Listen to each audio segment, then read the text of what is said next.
یہاں پر ہم ایک بات یہ بتا دیں آپ کو، بعض لوگ کیا کرتے ہیں نماز جنازہ کے بعد کہیں کی ہوتا پوچھتے، مولوی پوچھتا تم لوگ اس آدمی کے بارے میں کیا کہتے ہو؟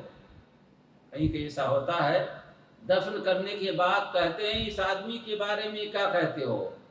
اور کبھی ایسا بھی ہوتا ہے کہ پرچی پر لکھ دیتے ہیں اور لکھ کے قبر میں رکھ دیتے ہیں کہ ہم اس کے بارے میں جو جانتے ہیں اچھا ہی اچھا جانتے ہیں، یعنی فرشتہ کی وہ پرچی پڑھیں گے کیا کریں گے؟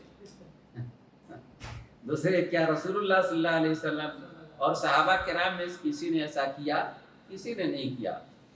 تو جنازہ ختم ہونے کے بعد پھر کہتے ہیں کہ گواہ رہو، اس کے لیے بھلائی کی گواہ دو، تو سب لوگ کہتے ہیں کہ ہاں نیک آدمی تھا، یہ اچھوں میں سے تھے۔ اور آپ جانتے ہیں جنازے کے اندر ایسے لوگ بھی آتے ہیں جو جانتے بھی نہیں کہ یہ کیسا آدمی ہے اور کون ہے۔ جنازے میں تو باہر کے بھی لوگ آتے ہیں جو جانتے ہی نہیں کہ یہ کیسا ابھی وہ بھی گواہی دے دیتے ہیں، تو گویا یہ طریقہ غلط ہے۔ ایک تو اللہ کے رسول علیہ السلام یا صحابہ کرام کا طریقہ نہیں تھا، دوسرے اس میں یہ کہ گواہی دینے والے جانتے بھی نہیں کہ یہ کیسا ہے۔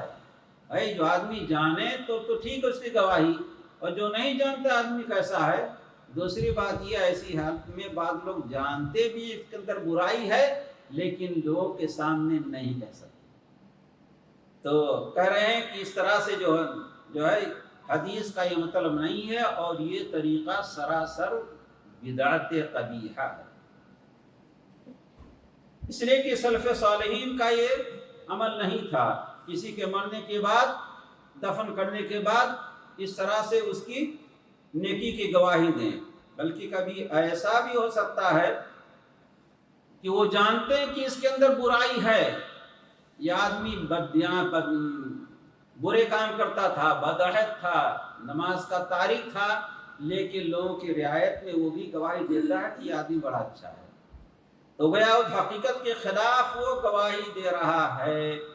اس لیے یہ طریقہ سراسر غلط ہے، نہ تو یہ رسول اللہ صلی اللہ علیہ وسلم نے کیا، نہ صحابہ کرام نے کیا، اور نہ سلف صالحین نے کیا۔